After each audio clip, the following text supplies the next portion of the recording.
Meu Senhor e meu Deus, creio firmemente que estás aqui, que me vês, que me ouves. Adoro-te com profunda reverência. Peço-te perdão dos meus pecados e graça para fazer com fruto este tempo de oração. Minha Mãe Imaculada, São José, meu Pai e Senhor, anjo da minha guarda, intercedei por mim. Ao longo desta semana, a primeira leitura da missa é retirada do livro de Jó. E o livro de Jó é uma espantosa meditação sobre o sofrimento, sobre o mal e sobre o homem sofredor, o homem justo e sofredor. Jó é como que o cúmulo e a súmula de todos os sofrimentos. Ficou sem todos os seus bens, ficou sem os seus filhos, ficou sem os seus haveres, sem a sua honra e finalmente sem a sua saúde. Ficou doente, enfermo. Nada em Jó se aproveitava. Tudo aquilo, todo ele era sofrimento, dor, padecimento. E Jó põe-se na presença de Deus. E num determinado momento diz mal do dia em que nasceu e faz uma espécie de elogio do túmulo. Quem me dera a mim um túmulo para finalmente descansar. Quem me dera não ter nascido. Depois aparecem 3 amigos de Jó que entram em diálogo com ele e o tentam convencer de que alguma coisa, algum desígnio a ver relacionado com a justiça, Deus há de ter ao fazer ao fazê-lo sofrer tantas coisas. Algum mal há de ter havido, alguma maldade há de ter acontecido, alguma... E Jó, que se reconhece a si mesmo como íntegro e que foi posto à prova por Deus, que deixou Satanás fazer-lhe todo este mal para provar a pureza do coração de Jó, que Jó era um homem íntegro e justo. É assim que começa o livro, com Satanás a aparecer no céu e a dizer, e Deus pergunta-lhe, então, por onde andaste? Andei pela terra a ver os homens e as coisas, e Deus pergunta-lhe, reparaste no meu servo Jó, o homem justo e íntegro? E Satanás diz a Deus, claro que é justo e íntegro, quer dizer, é um homem terceiro, tu protege-lo com todos os cuidados, a tua providência é tal que ele é bafejado por toda a fortuna deste mundo, por todos os bens deste mundo, claro que é um homem que te dá glória e que te presta louvor e que te ama, porque ama não a ti, mas aos bens que tu lhe dás. E então Deus deixa que Satanás toque nos bens de Jó, toque nas coisas de Jó, mas não deixa que toque em Jó, no seu coração. O coração de Jó é de Deus. E é talvez isto que neste livro aparece de maneira particular. O que é que Deus quer? Que tu e eu sejamos ricos? O que é que Deus quer? Que tu e eu tenhamos uma existência temporal bafejada pela sorte, como diria o mundo, rodeada de bem-estar, de harmonias e de contentamentos? É isso que Deus quer? Que o homem tenha um exterior impecável?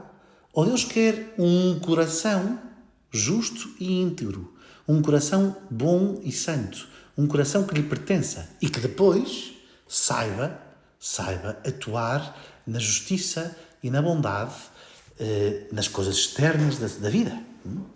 Mas é isto que Deus quer. Neste livro de Jó vemos e podemos meditar, e meditamos hoje na presença de Jesus, na presença do nosso Deus, vemos o coração que Deus quer habitar. Deus quer habitar o coração do homem. Deus não quer que a nossa vida seja um cúmulo de bem-estar e prazeres. Deus quer que a nossa vida seja boa. E isto é mesmo importante perceber, não é? É mesmo importante perceber o que é que Deus quer de mim. Vemos isto em Jó e vemos isto, sobretudo, em Nosso Senhor Jesus Cristo. O que é que Deus quer? O que é que Deus quer do seu Filho, feito homem?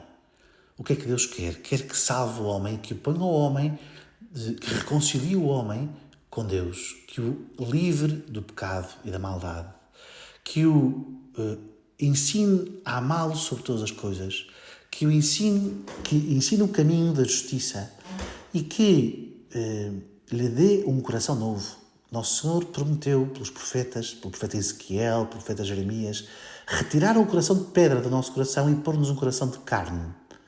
O coração de Cristo. Um coração cheio do Espírito Santo. Este é o interesse de Deus. Tantas vezes já o meditámos aqui nestes dias que o cristianismo é um transplante de coração. É Deus a lavar, purificar, salvar, redimir, ordenar e tornar pleno o coração do homem com a sua graça. A dada altura deste livro de Jó pergunta numa passagem que não leremos esta semana, que é o homem para que faças dele tanto caso, para que ponhas tanta atenção nele. Vigia-lo cada manhã e a cada instante o examinas. Ou seja, o homem é um ser vigiado por Deus, com uma vigilância que não é a vigilância do ladrão que assalta, que quer assaltar, mas com a vigilância do Pai que quer purificar e conduzir. Que é o homem para que dele faças tanto caso, para que ponhas tanta atenção nele. É um filho muito amado por Deus. E Deus quer o verdadeiro bem para o homem. Quer ser o bem do homem, porque Deus é o verdadeiro bem. E quer que o homem viva não na abundância dos bens deste mundo, mas da abundância da graça de Deus, que depois o ensina e o ordena na relação com os seus semelhantes, na relação com as coisas deste mundo, seja quando há abundância, seja quando há miséria, seja quando há felicidade terrena, seja quando há infelicidade, seja quando, em qualquer circunstância da história marcada pelo pecado, pela maldade, pela injustiça, claro, e por isso pelo sofrimento que Deus não quer, mas que Deus permite, porque quer o coração do homem livre, aberto, disponível à sua graça, à ação da sua graça e do seu Espírito. Gostava tanto de ter o coração posto no que de verdade importa. Gostava tanto de não me prender a coisa nenhuma, de me saber desprender de tudo. Gostava tanto de amar a cruz, de verdade, de enfrentar os sofrimentos que neste mundo haja, que na minha história aconteçam, com o coração em brasa de amor de Deus e de amor pelo meu próximo, por fome e sede de justiça que me consumisse. Gostava tanto de corresponder ao que Nosso Senhor hoje nos diz no Evangelho.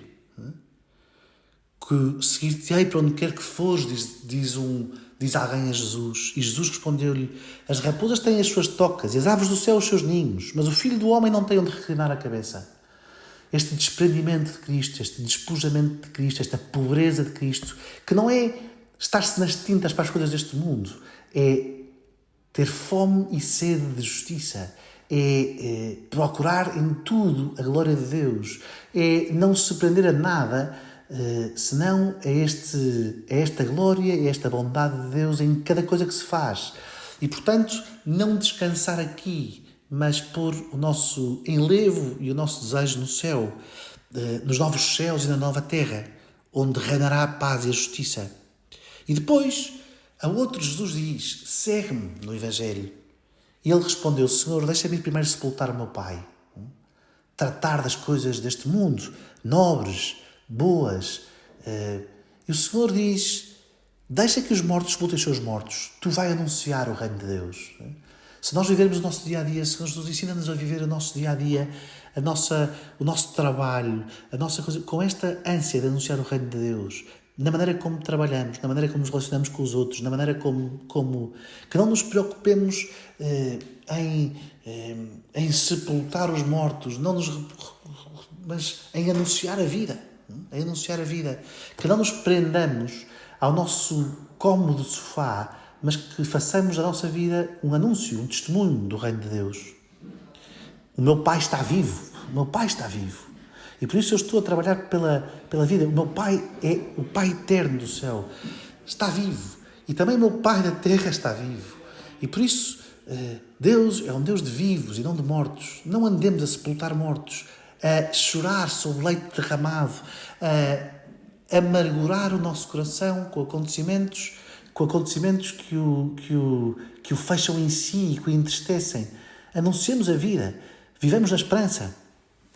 Seguir-te-ei, diz outro. Mas deixa-me primeiro despedir-me da minha família. E Jesus responde: quem tiver lançado as mãos ao arado e olhar para trás, não serve para o reino de Deus. Senhor, faz-me andar seguindo-te, andar para o teu reino e caminhar com esperança a caminho do Pai. Virgem Santíssima, no meio deste mundo marcado pelo sofrimento, pela dor, pelo pecado, pela maldade, guarda o nosso coração, vigia-o, cuida-o para que seja imaculado como o vosso coração e para que Jesus Cristo possa nele repousar e possa nele reinar. Dou-te graças, meu Deus, pelos bons propósitos, afetos e inspirações que me comunicaste esta meditação. Peço-te ajuda para os pôr em prática. Minha Mãe Imaculada, São José, meu Pai, Senhor, anjo da minha guarda, intercedei por mim.